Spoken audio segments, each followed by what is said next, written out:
ఇది Tirumala ghat road entrance and exit link road అన్నమాట. ఇక్కడ ఎగ్జిట్ ఎంట్రన్స్ దగ్గరనే మనకి ఇగో ఇది చూసారా తోరణం, ఈ తోరణం పక్కకే చైర్మన్స్ ఆఫీస్ అని ఉంటుంది. దానికి ఆపోజిట్లోనే గీతోపదేశం పార్క్ ఉంటుంది. అసలు ఇక్కడికి వచ్చామంటే ఒకసారి ఈ పార్కుని చూడాలి.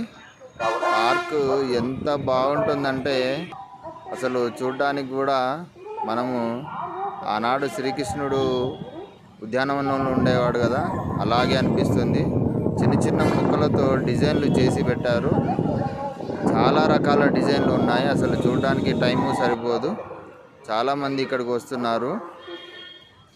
ఇక్కడ ఫ్యామిలీస్తో కానీ ఫ్రెండ్స్తో కానీ చాలామంది గడుపుతున్నారు. చూడండి, చెట్లు చిన్న చిన్న మొక్కలతోనే చెట్లను డిజైన్గా హంసలుగా మార్చారు. ఇది చెట్టుకి ఎంత అందంగా తెచ్చిపెట్టిందంటే ఇక్కడ ఉన్న వాతావరణానికి. ప్రస్తుతం ఇక్కడ ఉన్న క్లైమేట్ కూడా అలాగే ఉంది. ఈ క్లైమేట్కి తగ్గట్టు ఇది తెచ్చారు. ఇది వెల్కమ్ బోర్డు కూడా చేశారు.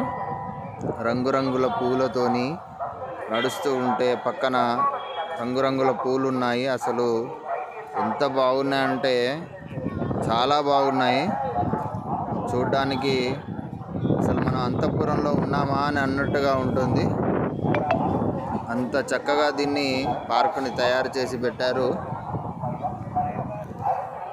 ఫ్యామిలీస్తో ఇక్కడ ఫ్రెండ్స్తో చాలామంది. అసలు గార్డెన్ అంటే గార్డెన్ లాగా లేదు, ఇది ఒక ఉద్యానవనం అంటాం కదా,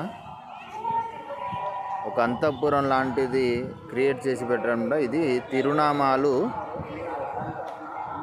చుట్టూరుగా రంగురంగుల పూలు, మధ్యలో ఎరుపు పూలు. ఇక్కడ ఈ పార్కులో ఈ వాతావరణానికి కొండెంగలు కూడా ఆడుకుంటున్నాయి, కొట్లాట చేసుకుంటున్నాయి. ఇవి చాలాసేపు ఇక్కడే ఉన్నాయి. ఆ వాతావరణానికి అందరూ వాటిని చూస్తూ ఉండిపోయారు, అవి కొట్లాడుకునే విధానాన్ని చూస్తూ. కానీ ఒక భయం ఉండింది, అది ఎక్కడ ఆడుకుంటూ వచ్చి మీద పడుతుందని. ఇది చూడండి, పనసకాయ చెట్టు, పనస పండు చెట్టు అంటారు కదా. ఈ చెట్టు దగ్గర అందరూ నిలబడి ఫోటోలు దిగారు ఇందాకనే. ఇవి అరటి పూలలాగా ఉన్నాయి. అసలు ఎంత బాగున్నాయంటే ఇవి స్టార్ పూలు, వైట్ పూలు, ఇవి స్టార్ పూలు. ఇవి వింతగా కొత్తగా చూశాను ఈ రకం పూలని నేను. చాలా డిజైన్ బాగుంది. ఈ గార్డెన్లో శ్రీకృష్ణ భగవంతుడి ఫోటో కూడా ఉంది.